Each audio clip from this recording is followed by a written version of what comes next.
negotiated with Seychelles. Le protocole a été négocié avec les Seychelles au mois d'octobre dernier. Le nouvel accord et le protocole représentent une avancée importante dans le cadre de notre partenariat, notamment en plaçant l'utilisation durable des ressources marines au cœur de notre partenariat, y compris de nouveaux éléments de protection environnementale. Mais là, en plus des principes et des normes habituelles, il y a toute une série de dispositions innovantes que je voudrais mettre en exergue. Pour la première fois, dans ce genre d'accord, on prévoit de renforcer la coopération et les consultations entre les parties dans le contexte des organisations de gestion de la pêche régionale, notamment la Commission du thon de l'océan Indien.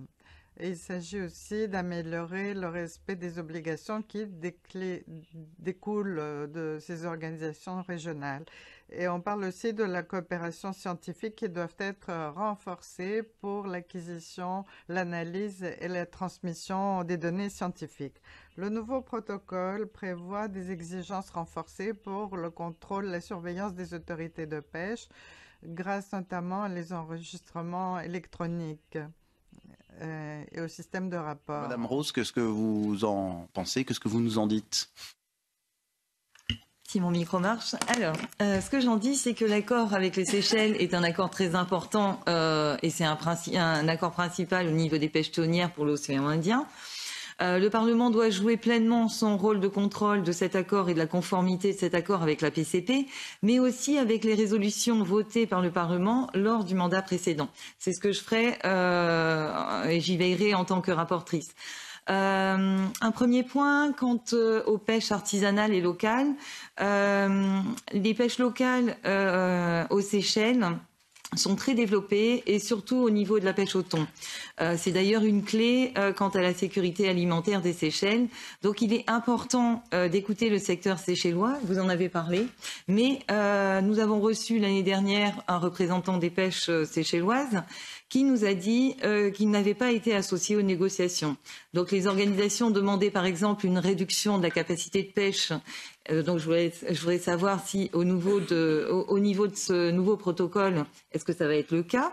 Ensuite, il y a plusieurs problèmes dans l'océan Indien relatifs à la pêche au thon. Donc l'accord ne va pas régler tous les problèmes, mais il est important de veiller à ce que cet accord ne contribue pas à amplifier ces problèmes.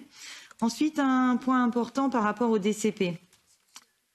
Les DCP et le nombre de bateaux ravitailleurs autorisés dans les eaux séchelloises. Est-ce que le nouvel accord prévoit une baisse du nombre de ces bateaux ravitailleurs? Ensuite, une des choses à laquelle je veillerai en tant que rapporteure, c'est la cohérence entre l'accord de pêche et les recommandations de la CTOI.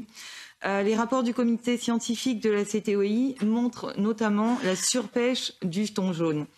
Les projections montrent que si les prises restent au même niveau actuel, il y aura un vrai risque d'effondrement au niveau de ce stock. Alors, est-ce que l'Union européenne prendra sa part dans la réduction des prises de thon albacore? Merci. Sur le nombre de navires, nous avons une légère augmentation sur les palangriers. Alors, bien sûr, il y a le problème du thon rouge. La commission du thon devrait faire adopter une proposition très ambitieuse pour la conservation du thon rouge.